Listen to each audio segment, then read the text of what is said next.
ଆଜିର କର୍ମ ଆସନ୍ତାକାଲି ଆମ ସାମ୍ନାରେ ଭାଗ୍ୟ ହୋଇ ଠିଆ ହୋଇଥାଏ। ଦର୍ଶକ ବନ୍ଧୁ, ଆପଣ ଜାଣିଲେ ଆଶ୍ଚର୍ଯ୍ୟ ହେବେ ଯେ ସତ୍କର୍ମ ଦ୍ୱାରା ଭାଗ୍ୟକୁ ମଧ୍ୟ ପରିବର୍ତ୍ତନ କରାଯାଇପାରେ। ବିଶ୍ୱାସ ହେଉନଥିବ ଆପଣମାନଙ୍କର। ଆଜି ଏକ ସୁନ୍ଦର ଟପିକ୍ ମୁଁ ଆପଣମାନଙ୍କ ସାମ୍ନାରେ ଉପସ୍ଥାପନ କରିବାକୁ ଯାଉଛି।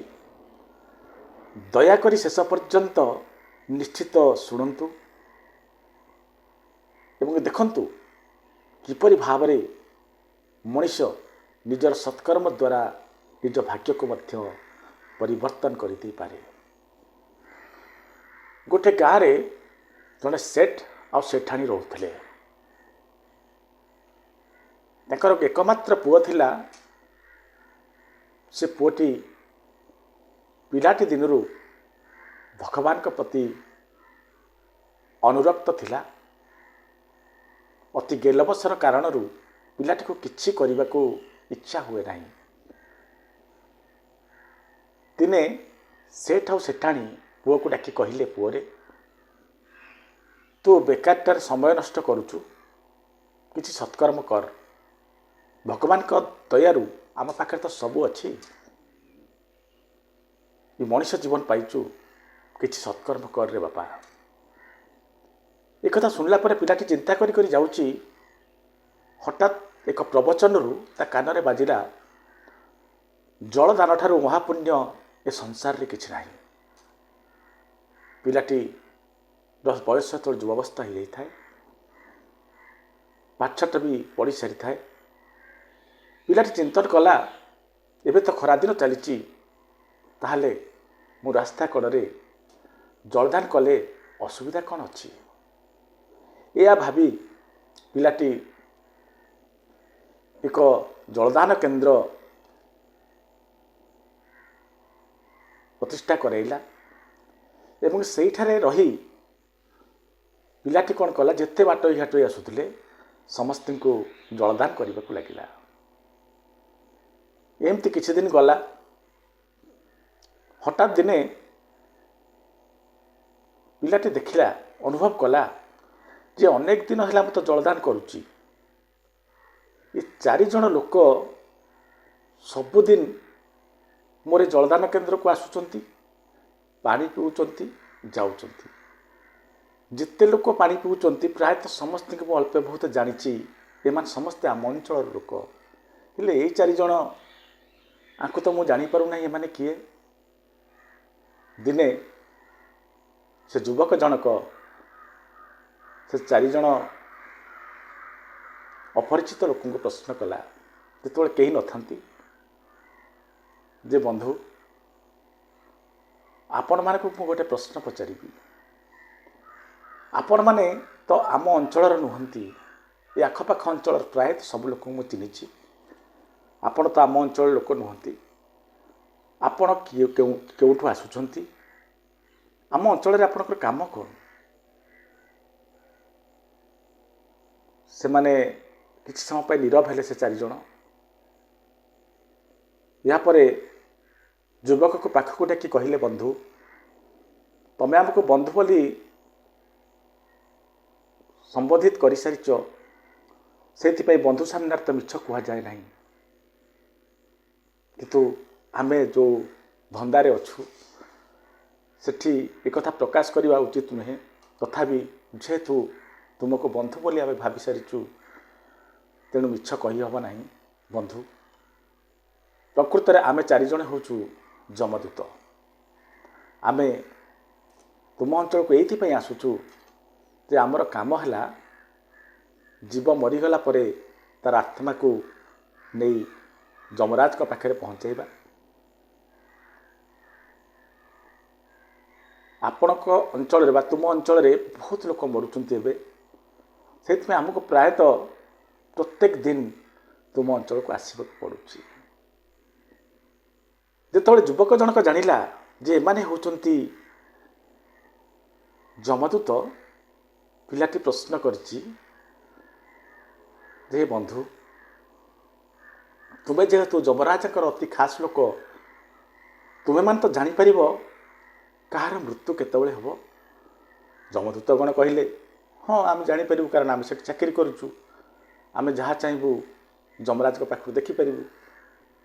ପିଲାଟି କହିଲା, ବନ୍ଧୁ ଟିକେ ଏଥର ଯେତେବେଳେ ଆସିବ ଦେଖି ଆସିବ ମୋର ମୃତ୍ୟୁ କେବେ।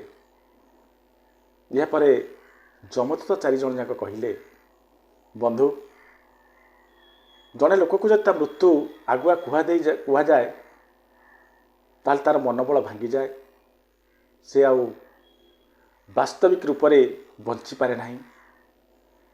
ତେଣୁ ସେ ଜିନିଷ ଜାଣିବାକୁ ବନ୍ଧୁ ଇଚ୍ଛା କର ନାହିଁ। ଜୀବନ ଅଛି ମାନେ ମୃତ୍ୟୁ ହେବ, ଯେବେ ହେବ ହଉ, ସେ ବିଷୟରେ ଆଦୌ ମୁଣ୍ଡ ପୁରା ନାହିଁ।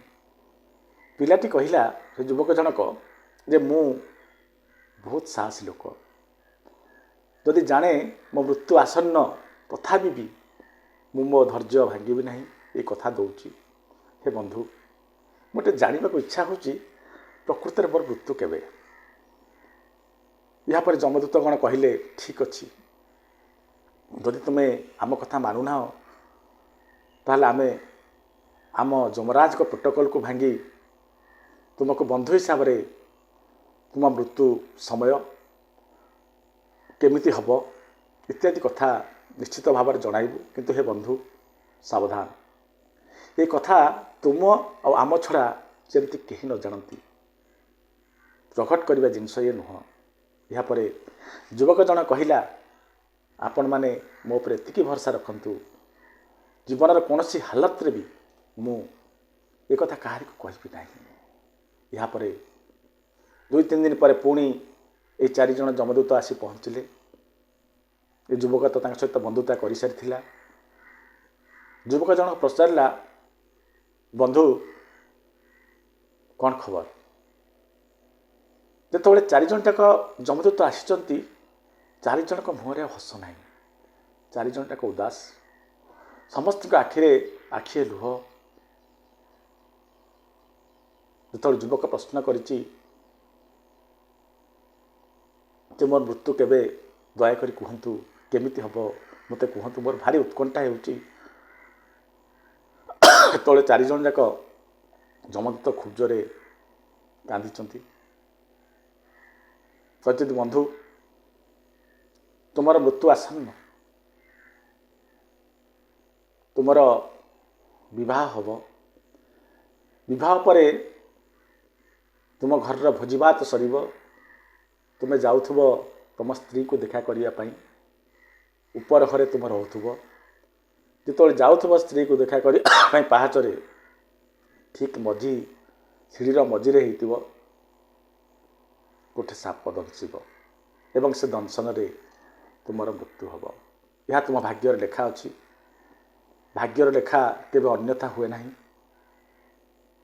ଏହି ସମୟରେ ଆଉ ଜଣେ ଏଇ ଯମଦୂତମାନଙ୍କ ମଧ୍ୟରୁ ଚତୁର୍ଥ ଯମଦୂତ ବହୁତ ଜୋରେ କାନ୍ଦୁଥିଲା। ଏ 3 ଜଣ ଯମଦୂତ ପଚାରିଲେ, ଆରେ ଆମେ 4 ଜଣ ଯାକ ତ ଏ ଯୁବକର ସାଙ୍ଗ, ଆମେ 3 ଜଣ କାନ୍ଦୁଛୁ ଠିକ୍ ଅଛି, କିନ୍ତୁ ତୁ ଏତେ କାନ୍ଦୁଛୁ କ'ଣ ପାଇଁ? ତୋର କ'ଣ ଅଧିକ ସ୍ନେହ ଶ୍ରଦ୍ଧା ଆସିଯାଇଛି ଯୁବକଙ୍କ ପ୍ରତି? ଚତୁର୍ଥ ଯମଦୂତ ଜଣ କହିଛନ୍ତି, ଖାଲି ନା, ତୁମେ ଦେଖିଛ ସତ, କିନ୍ତୁ ତୁମେ ଅଧା ଦେଖିଛ ଫାଇଲକୁ।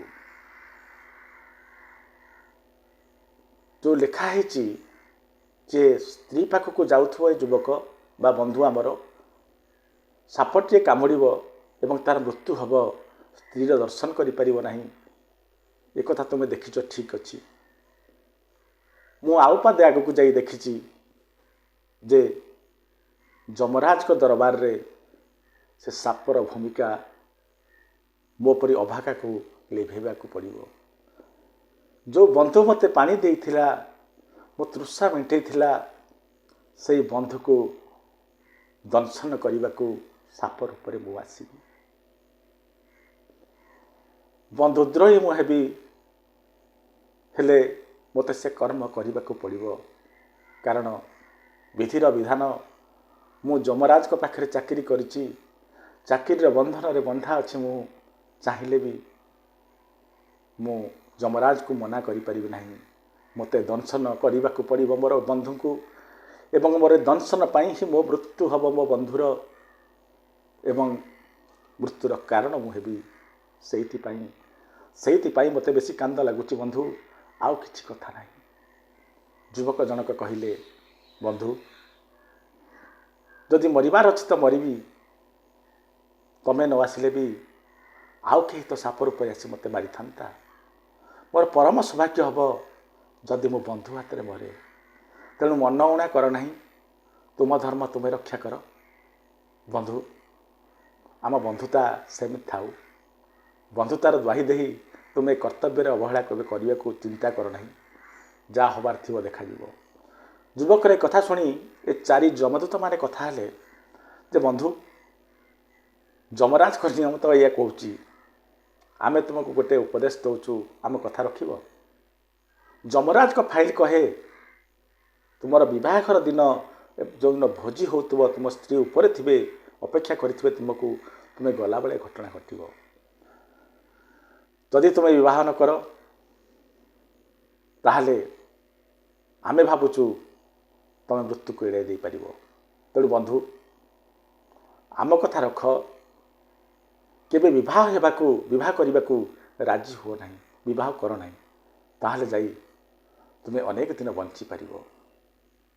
ଯୁବକ ଜଣକ ହଁ ଭରିଛନ୍ତି, ମନ ଭିତରେ ଭାବିଛନ୍ତି ଯେ ଯାହା ବି ହେଇଯାଉ ମୁଁ ବିବାହ କରିବି ନାହିଁ। ଯେତେ ପ୍ରକାର ବୟସ ହେଇଗଲାଣି, ଘରେ ଆପଣମାନେ ଜାଣନ୍ତି ପୁଅର ବୟସ ହେଇଗଲେ ବାପାମାନେ ମାଆମାନେ କିଭଳି ଭାବରେ ଚାପ ପ୍ରୟୋଗ କରନ୍ତି। ଏ ଯୁବକ ଉପରେ ମଧ୍ୟ ସେମିତି ଚାପ ପ୍ରୟୋଗ କରାଯାଇଛି।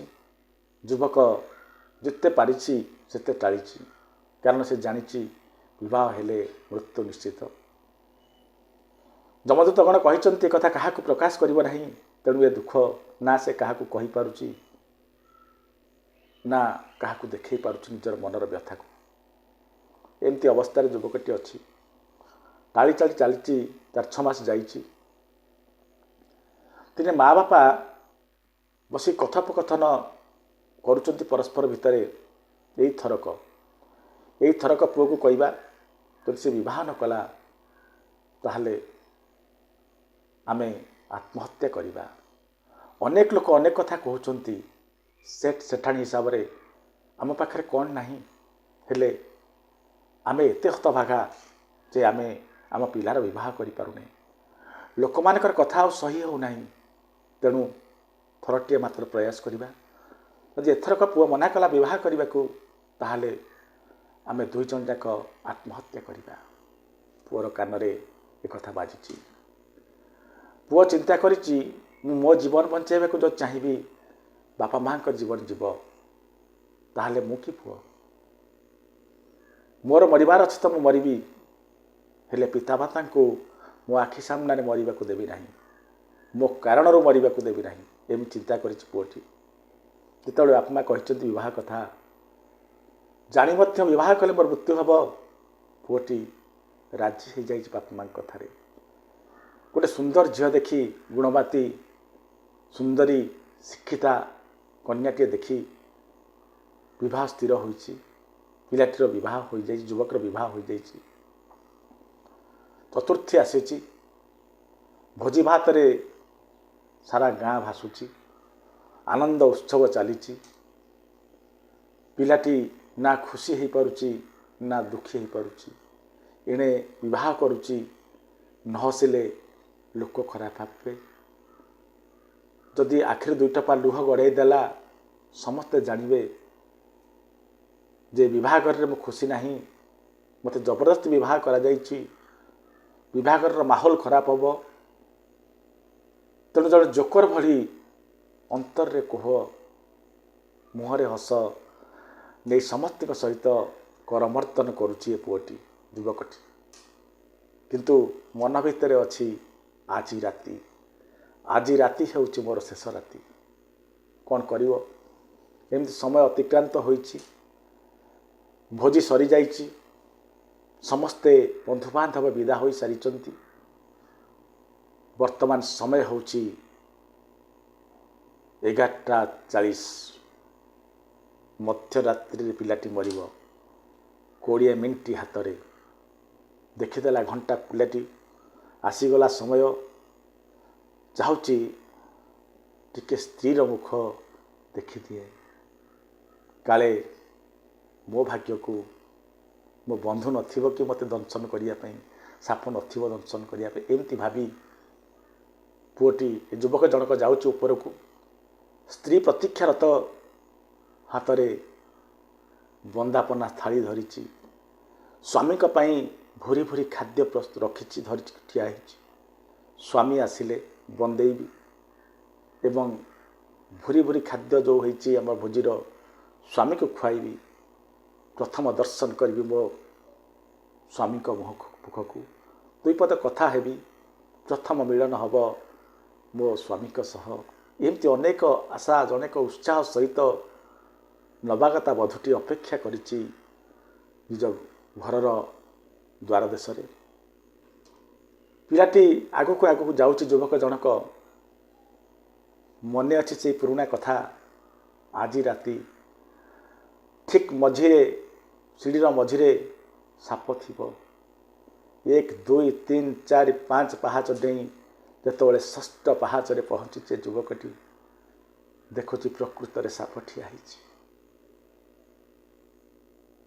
ମନେ ପଡ଼ିଯାଇଛି ସେ କଥା, ଜାଣି ଦେଇଛି ଏ ସାପ ଆଉ କେହି ନୁହଁ, ମୋର ସେ ଯମଦୂତ ବନ୍ଧୁ। କ'ଣ କରିବ, ଡାକିଛି, ହେ ବନ୍ଧୁ, ମୁଁ ଭୟ କରୁନାହିଁ, ଆସ, ମୋତେ ଦଂଶନ କର, ତୁମର କର୍ତ୍ତବ୍ୟ ତୁମେ ସମ୍ପାଦନ କର। ତୁମେ ପାବ ବନ୍ଧୁ, ତୁମେ ଦଂଶନ କରିବ, ମୁଁ ଡରିବି କାହିଁକି? ମରିବାର ଅଛି ତ ମରିବି, ଆସ ବନ୍ଧୁ। ସାପଟି ବହୁତ ପାଖକୁ ଆଇଛି ଏବଂ କହିଛି, ବନ୍ଧୁ, ବର୍ତ୍ତମାନ ସମୟ ହେଉଛି 11:40। ମୁଁ ତୁମର ବନ୍ଧୁ, ମୁଁ ଚାହିଁଲେ ଏବେ ବି ତୁମକୁ ଦଂଶନ କରିଦେଇ ପାରିଥାନ୍ତି, କିନ୍ତୁ ମୁଁ ସେ ଭୁଲ କରିବି ନାହିଁ।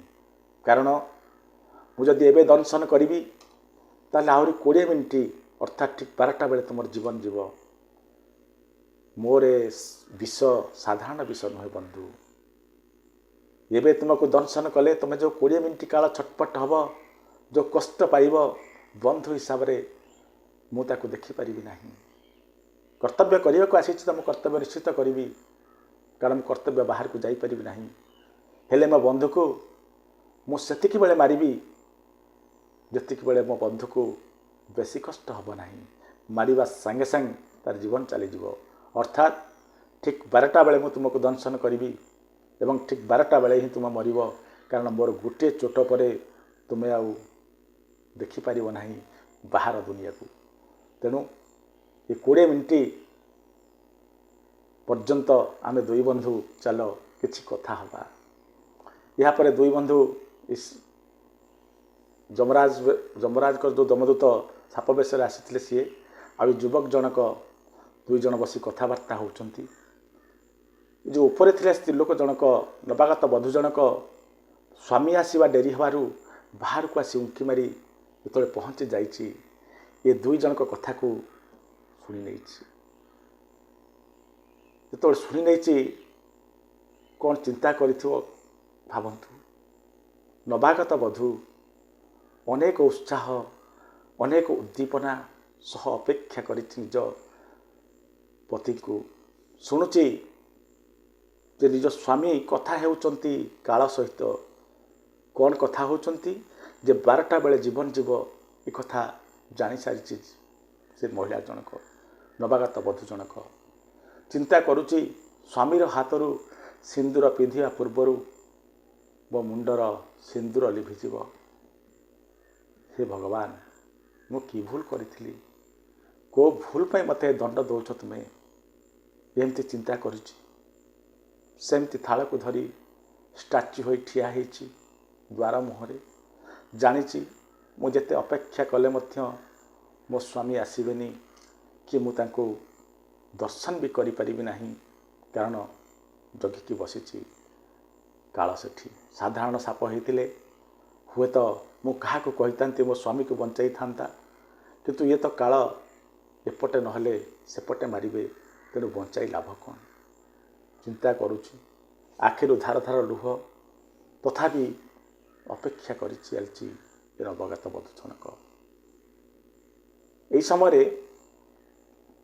10:45 ବାଜିଯାଇଛି, 11:45 ବାଜିଯାଇଛି।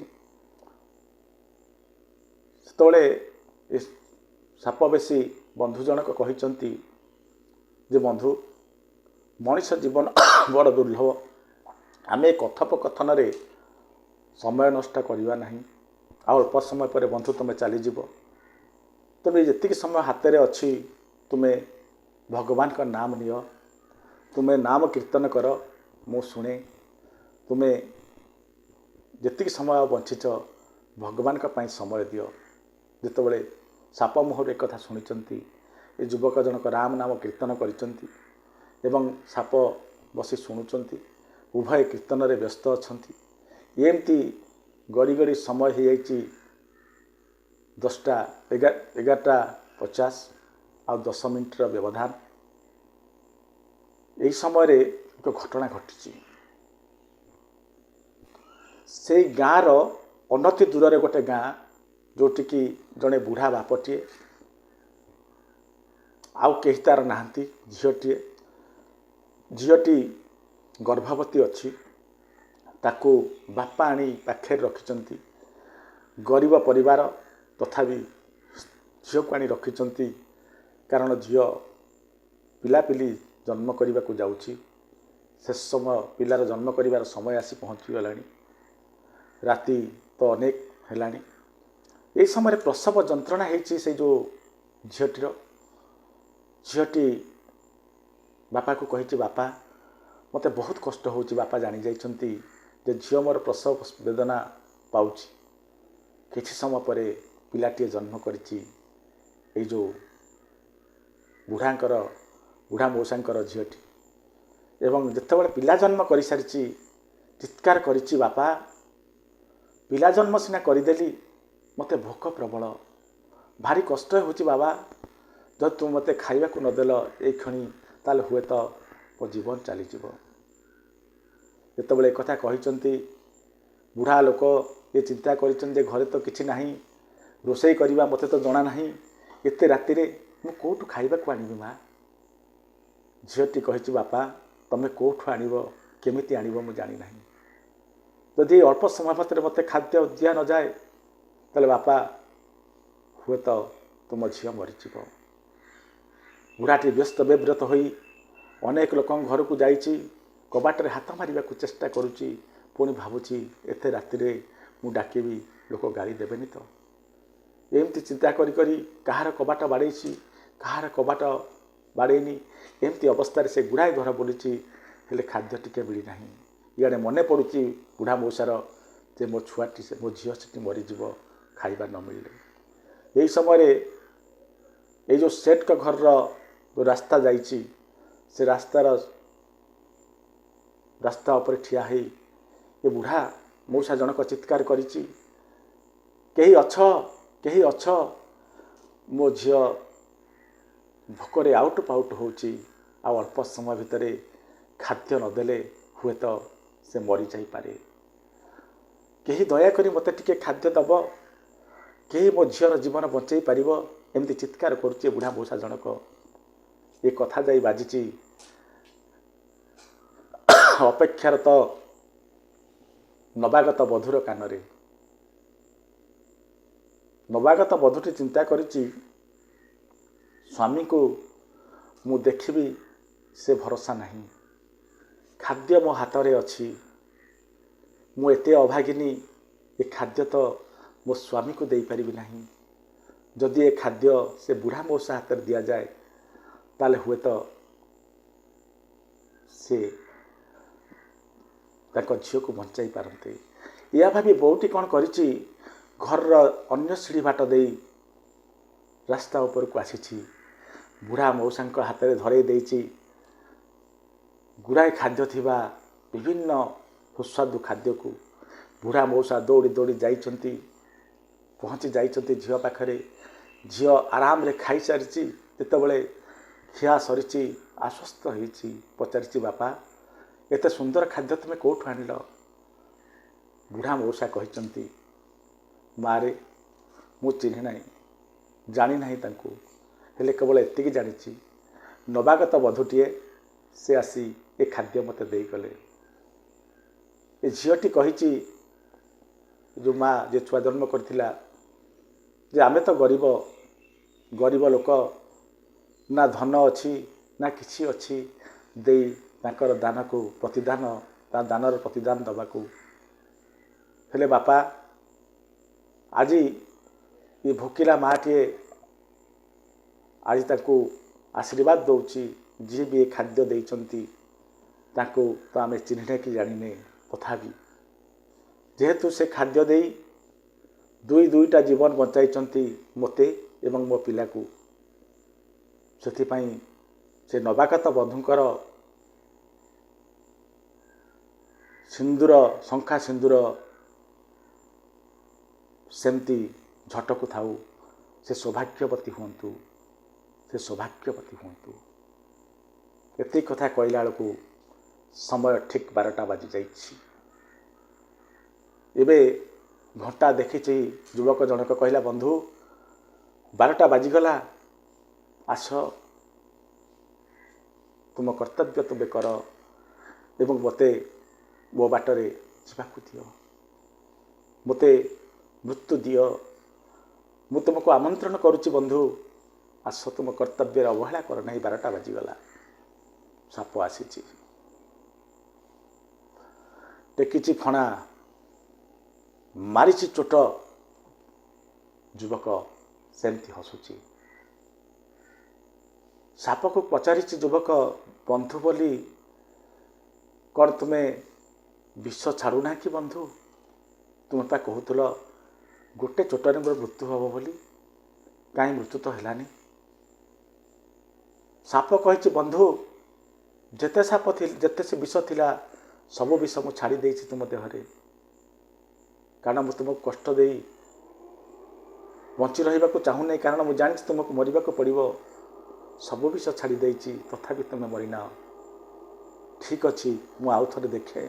ପୁଣି ଚୋଟ ମାରିଛି, ଏମିତି 12-13 ଚୋଟ ମାରିଛି ସାପଟି। ମାରିଲା ପରେ ସାପ ଚିନ୍ତା କରୁଛି ଯେ ଆଜି ଯାଏଁ ଯେତେ ଜଣକୁ ମୁଁ କାମୁଡ଼ିଛି, ଗୋଟେ ଚୋଟରେ କେହି ବଞ୍ଚି ନାହାନ୍ତି। ମୋର 12 ଥରର ଚୋଟ ବ୍ୟର୍ଥ ହୋଇଛି। ଏହାପରେ ଅନେକ ଚୋଟ ବି ମାରିଛି ସାପଟି, ଏ ଯୁବକ ମରିନି, ସେମିତି ହସୁଛି। ଯମରାଜଙ୍କ ପାଖକୁ ଫେରି ଯାଇଛି ସାପ, ଯାଇ ପହଞ୍ଚି କହିଛି, ପ୍ରଭୁ ଆପଣ ତ ଜାଣନ୍ତି ମୁଁ ଯାହାକୁ ଥରେ ଚୋଟ ମାରେ ସେ ବଞ୍ଚେ ନାହିଁ, ହେଲେ ସେ ଯୁବକ ଆପଣ ବିଶ୍ୱାସ କରିପାରିବେ ନାହିଁ, ଅନେକ ଚୋଟ ମାରିଲା ପରେ ମଧ୍ୟ ଜୀବିତ ଅଛି। ଏହାପରେ ନିଜେ ଯମରାଜ ଆସିଛନ୍ତି, ସାପକୁ ଦୂରରେ ଠିଆଇ ସାପକୁ ଆଦେଶ କରିଛନ୍ତି, ଆଉ ଥରେ ଚୋଟ ମାର। ଚୋଟ ମାରିଛି ସାପ, ତଥାପି ଯୁବକ ମରିନାହିଁ। ଏହାପରେ ଯୁବକ ଯାଇଛି ତା ସ୍ତ୍ରୀ ପାଖକୁ। ଏଣେ ଏମାନେ କ'ଣ କରିଛନ୍ତି, ଯମରାଜ ଏବଂ ଏ ସାପ ଏବଂ ସେ ଯେଉଁ ଆଉ 3 ଜଣ ଯମଦୂତ ଯାଇ ପହଞ୍ଚନ୍ତି ଭଗବାନ ବିଷ୍ଣୁଙ୍କ ପାଖରେ, ଯେ ପ୍ରଭୁ ଆଜି ଆପଣଙ୍କ ଦରବାରକୁ ଆମେ ଆସିଛୁ ଏଇଥିପାଇଁ ଯେ ଆଜି ଜଣକୁ ମରିବାର ଥିଲା, ହେଲେ ମୋ ପାରିଷଦ ଯାଇ ଯେତେ ପ୍ରକାର ଚେଷ୍ଟା କଲା ପରେ ମଧ୍ୟ ସେ ମଲାନି। ଅତଃ ଆପଣଙ୍କର ବିଧି ବ୍ୟବସ୍ଥା ଯାହା ଥିଲା ବା ଆମର ଯେଉଁ ବିଧି ବ୍ୟବସ୍ଥା ଥିଲା, ସେ ବିଧି ବ୍ୟବସ୍ଥା ଆଜି ପରିବର୍ତ୍ତିତ ହୋଇଗଲା। ଏହାର କାରଣ କ'ଣ? ପ୍ରଭୁ ବିଷ୍ଣୁ ସେତେବେଳେ ହସି ହସି କହିଲେ, ହେ ଯମରାଜ, ତା ଭାଗ୍ୟରେ ମୃତ୍ୟୁ ଥିଲା ସତ, ସେ ମରିବାଟା ସିଦ୍ଧ ଥିଲା, ମରିବା ନିଶ୍ଚିତ ଭାବରେ ତାର ଲେଖା ଥିଲା, କିନ୍ତୁ 2ଟି ଜିନିଷ ସେ କଲା। ଠିକ୍ ସମୟରେ ଭଜନ କଲା ଏବଂ ଏଣେ ତା ସ୍ତ୍ରୀ ଜଣେ ଭୋକିଲାକୁ ଖାଦ୍ୟ ଦେଇ ଦୁଇଟି ଜୀବନ ବଞ୍ଚାଇଲା ଏବଂ ଯେତେବେଳେ ବଞ୍ଚାଇଲା, ଜଣେ ତୃପ୍ତ ନାରୀ ସଧବା ନାରୀ ଯେତେବେଳେ ତାକୁ ଆଶୀର୍ବାଦ ଦେଲା ଯେ ତାର ସିନ୍ଦୁର ଏବଂ ଶଙ୍ଖା ଅଖଣ୍ଡ ରହୁ ଏବଂ ସେ ସୌଭାଗ୍ୟବତୀ ହଉ, ତାହେଲେ ଯମରାଜ ତମେ କ'ଣ, ମୁଁ ଚାହିଁଲେ ବି ତାକୁ ମାରିପାରିବି ନାହିଁ। କାରଣ ଭଗବାନଙ୍କର ଭର୍ଜନ ଏବଂ ଜଣେ ଭୋକିଲା ଲୋକର ଆଶୀର୍ବାଦ ତାର ଦୁର୍ଭାଗ୍ୟକୁ ସୌଭାଗ୍ୟରେ ବଦଳାଇ ଦେଇପାରିଲା। ସେଇଥିପାଇଁ ତୁମର ପାରିଷଦ ଯେତେ ମାଇଲେ ମଧ୍ୟ ମଲା ନାହିଁ। କାରଣ ସେଠି ସେ ମହିଳା ଜଣଙ୍କର ଆଶୀର୍ବାଦ ଏବଂ ଭଗବାନଙ୍କ ଭଜନର ବଳ ଢାଲ ହେଇ ଠିଆ ହେଲା, ରକ୍ଷା କଲା ସେ ଯୁବକକୁ। ଦର୍ଶକ ବନ୍ଧୁ ଦେଖିଲେ ତ, ଭଜନ ଏବଂ ଜଣେ ପ୍ରକୃତ ଲୋକକୁ ଭୋଜନ କରିବା ଦ୍ୱାରା ଆସନ୍ନ ମୃତ୍ୟୁକୁ ମଧ୍ୟ ଟାଳି ଦେଇ ହୁଏ। ଆଶା କରୁଛି ଦର୍ଶକ ବନ୍ଧୁ ଆଜିର କଥା ନିଶ୍ଚିତ ଭାବରେ ଆପଣମାନଙ୍କୁ ନୂଆ ପ୍ରେରଣା ଦେବ। ଆଗାମୀ ଭିଡ଼ିଓରେ ପୁଣି ଥରେ ଦେଖା ହେବ। ସେ ପର୍ଯ୍ୟନ୍ତ ରହୁଛି, ନମସ୍କାର।